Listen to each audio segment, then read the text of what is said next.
excuse me, on the left over here, we have individuals who are religious fundamentalists, religious fanatics, and this is the expression, RT-PCR, real-time PCR expression of the VMAT2 gene. Over here, we have individuals.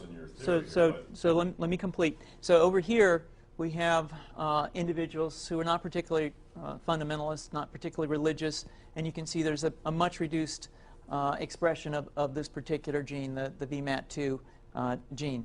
Another evidence that supports our hypothesis for the development of this approach.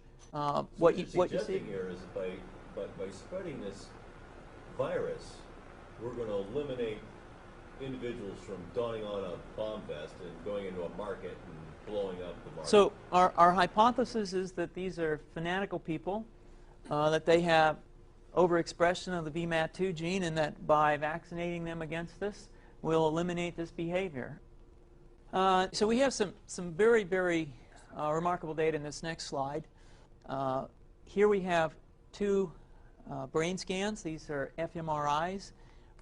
These are two different individuals with different levels of expression of VMAT2. On top is an individual who's a religious fanatic, an individual, and we've repeated this numerous times, that has high levels of VMAT2. Now, this individual down here who had low levels of the VMAT2 gene, this individual would self-describe as not particularly religious.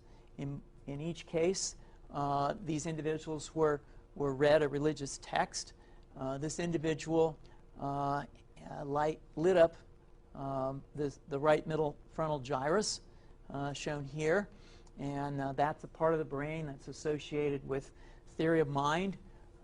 It's a part of the brain that has to do with intents and beliefs and desires.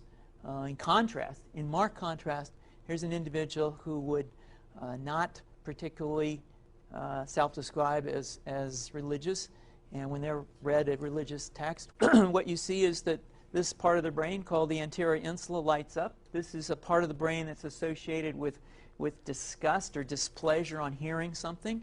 So you're suggesting I take a CT scan with me when I'm evaluating people to determine whether I put a bullet in their head? So the data that I'm presenting here supports the concept that we're proposing, and I think that we would not propose to do CT scans or fMRIs on individuals out in the hinterlands of Afghanistan. The virus would immunize against this VMAT2 gene, and that would have the effect that you see here, which is it's essentially to turn a fanatic into a normal person. And we think that will have major effects in the Middle East. How would you suggest that this is going to be dispersed? The aerosol? Well, so the present plan and the tests that we've done so far have used respiratory viruses, such as flu or rhinoviruses, and we believe that that's a satisfactory way to get the exposure of the largest part of the population. Most of us, of course, have been exposed to both of those viruses, and we're quite confident that this will be a very successful approach. This is fascinating.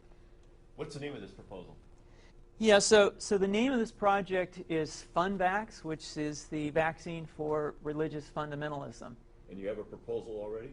The proposal has just been submitted, and I think that the data that I have shown you today would support the development of this project, and we think it has great promise.